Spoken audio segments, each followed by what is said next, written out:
Hey, welcome to my game development diary video series. It's been a little while since I did one of these, and I have been working on the game, but a lot of the stuff I did last week was sort of invisible, just optimizing the code and making it run better, so I didn't do a video about that because it would have been boring. A summary, though, of where we are, what the game is you're a beast that flies around in a randomly generated level, and you are finding treasure to bring back to this egg that floats around in the level.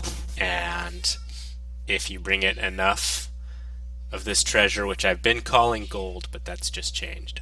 If you bring it enough gold, it hatches you into the next level. And if it runs out of energy, runs out of gold, then the game ends. So I've changed it from gold to the more sort of generic energy, and I've made it so that there's not just one type of this energy, that there are several types. So you can see some of this up here. This is just helpful text to show me what the numbers are currently in the game. I don't know how I would actually end up showing it to an actual game player, but anyway, so you'll see that some of the things that float out of the enemies when you kill them are different colors now. Before they were all yellow, and now some of them are blue, some of them are red, and some of them are yellow. So let me feed the egg some energy.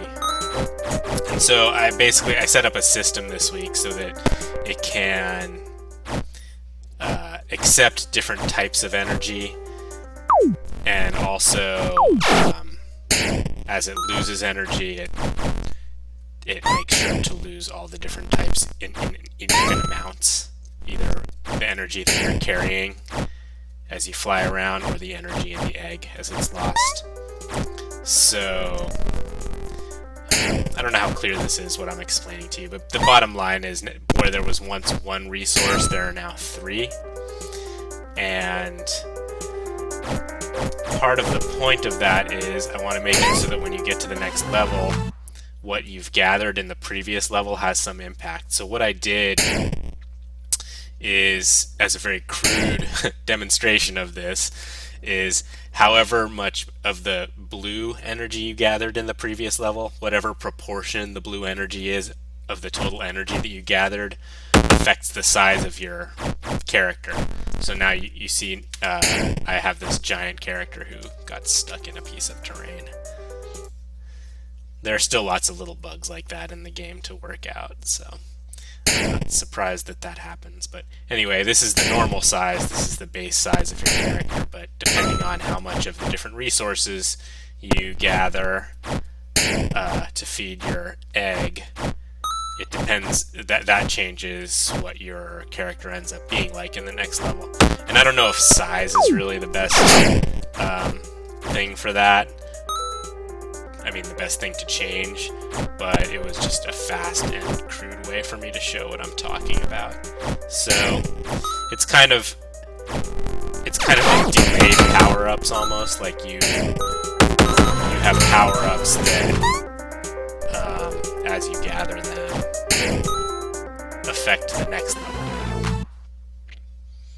So it looks like, just from my readout there, I have quite a lot of blue, so my character should be big. So yeah, a bit bigger. I'm going to see if I can complete a level without any blue and see how small I get.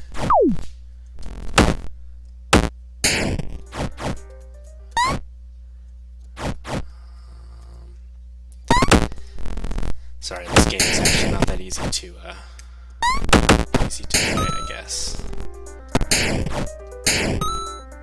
So I know I'm holding a little bit of blue, but I think I have more of the other stuff. Let's see. It's a lower proportion this time, so my character should be smaller. Yeah. So, like I said, I don't know if I'm going to keep the size aspect of it, but I just wanted a way to carry what you gather in the previous level to make it have an impact on the next level. So that's what I've added. I realize I have to start limiting things that I add into this game, and I think that's kind of the last major a built like mechanical thing that I want to add in, and at this point I just have to figure out how to make it more fun and how to, have a good diversity of enemies and make that level to level change thing actually interesting and matter and not just random. So those are things I'm going to be working on. All right, we'll see you next week.